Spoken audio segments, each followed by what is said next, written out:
I mean, we're in process, constantly growing, constantly.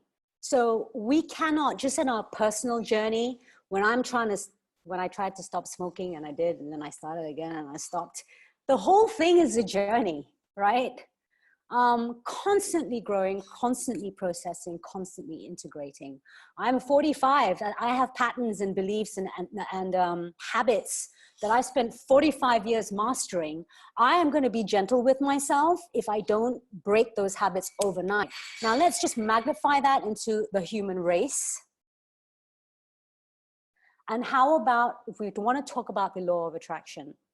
If you want to talk about focusing energy, how about we notice the progress that has happened this century, these first 20 years of this new millennium?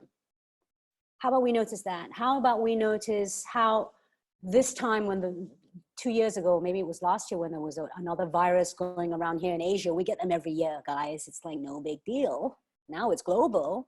But this time last year, I would not have dreamt to have been online with all of you having this amazingly intelligent and connected discussion. So this progress is right now. Listen, the change is not something that's going to happen. Ladies, we are in it now.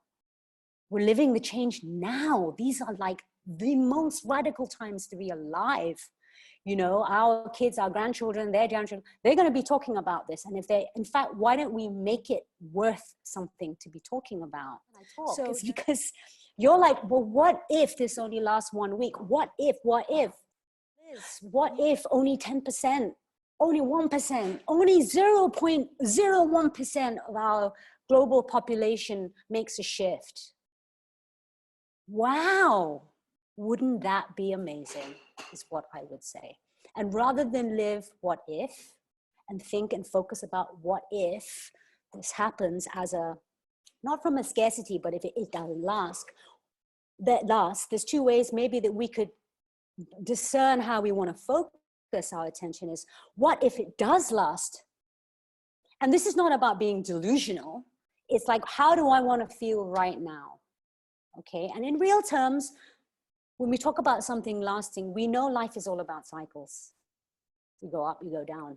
Who mentioned about trauma, right? We learn through trauma. And again, they're labels. I mean, we don't have to call it trauma. We'll just have to call it life experience. It's like, it's a wave. Life is wave, life is a flow. We need this. We need this. But for every single one of you right now showing up here today, this is our time to step up. This is our time to really show up. Watch what you think, discern all the information that you are receiving, notice how you're showing up for yourself, and then sharing information with your partners, your children, your sisters, your moms, your dads, your cousins, your communities. Every time you show up online, this is the time. Everybody's online now, right? Everyone's online because this is the only way we can connect. So let's maximize and take full advantage of this platform that we have to speak truth, to speak about intuition, to celebrate the amazing things that are happening in the world right now, to override the control that commercial media are trying to have on us, the fear-mongering that's happening, to anchor and to foster and to cultivate and to nurture, perhaps not necessarily a what-if attitude.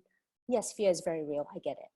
But maybe to invite people to say, when you feel what if, like you, Danielle, totally feel the fear part. But how about maybe we practice living as if? Like we talk about the change will happen. The change is now. We're living it now. I'm living as if it's happening, because it is. And remembering that time as a mental construct, right? We only have now. We only have now. So when we're drawing on the past, we have very important decision to make to discern, am I going to pull that past experience and recreate it in now? Or am I going to use that discernment piece, the intelligence, and when that old file comes up, I look at it and go, okay, where does this serve me in the present moment? Oh, I feel the fear. Oh, I feel that. I feel the suffering of the past. Okay, how can I make it relevant to the now? Or maybe, oh, I'm noticing that just old programming, or I'm noticing that lineage fear, I'm noticing the words my mom used, my dad used, my grandma used, and I can feel her fear, but it's no longer relevant anymore. And I'm gonna just trash this file, like on the computer, right? So the what if of the future is important. I'm not in any way undermining or minimizing fears and the what if.